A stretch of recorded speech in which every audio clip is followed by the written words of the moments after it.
කතා කරන්නේ 2026 දී නිකුත් වුණු අලුත්ම හින්දි මූවී එකක් ගැන.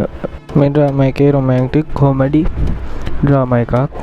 ඩ්‍රාමා එකේ නම තමයි කොක්ටේල් 2.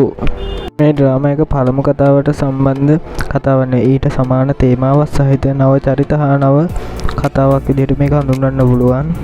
මේ මූවී එක නිකුත් වෙලා තියෙන්නේ 2026 ජූනි 19 වෙනිදා තමයි මේක නිකුත් වෙලා තියෙන්නේ.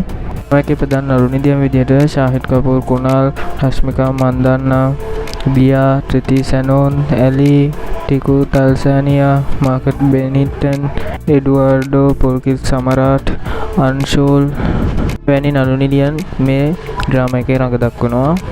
ඔමි අඩජානියා කියන කෙනා තමයි මේ ෆිල්ම් එක අධ්‍යක්ෂණය කරලා තියෙන්නේ. ඩ්‍රාමා එක නිෂ්පාදනය කරලා තියෙන්නේ ලව් රංජන්, දිනේෂ් විරාජ්, අංකුර් ගර්ජ් කියන අය තමයි මේක නිෂ්පාදනය කරලා තියෙන්නේ. කතාව කෙටියෙන් කිව්වොත් කතාව මැදේ ඉන්නේ කුනාල් සහ දියා වුන් වසර 10කට ආසන්න කාලයක් එකට සිටි වුණා. විවාහය පිළිබඳ සමාජයෙන් එන පීඩනයෙන් ඈත් වීමට ඔවුන් වෙනත් තැනකට යනවා. නමුත් ඔවුන්ගේ ජීවිතය දියාගේ පැරණි මිතුරිය වෙන ආල්යාව නැවත පැමිණීමත් සමග තත්ත්වය තවත් සංකීර්ණ වෙනවා.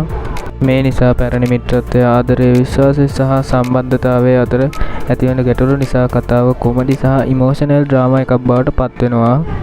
මේ ඩ්‍රාමා එකේ ප්‍රධාන වශයෙන් කතා කරන්නේ ආධාර සම්බන්ධතා, දිගුකාලීන රිලේෂන්ෂිප් එකක ඇති වෙන වෙනස්කම්, මිත්‍රත්වය සහ ආදරය අතර සීමාව, විවාහය පිළිබඳ සමාජ පීඩනය, විශ්වාසය සහ අනපේක්ෂිත හැඟීම් ගැන තමයි මේ ඩ්‍රාමා එකෙන් කියන්නේ.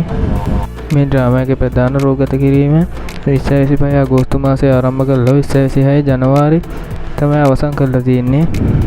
ඊයෙන් කිව්වොත් මේ ඩ්‍රාමා එක සීරියස් ඩ්‍රාමා එකක් විදිහට හඳුන්වන්න පුළුවන්. ඒ කියන්නේ ආදර සම්බන්ධතා තියෙනවා, තව ඉමෝෂනල් කතා තියෙන නිසා මේ ඩ්‍රාමා එක සීරියස් ඩ්‍රාමා එකක් විදිහට හඳුන්වන්න පුළුවන්. එහෙනම් මේ වගේ තවත් ඩ්‍රාමා එකක වීඩියෝ එකකින් නැවත හමු වෙමු.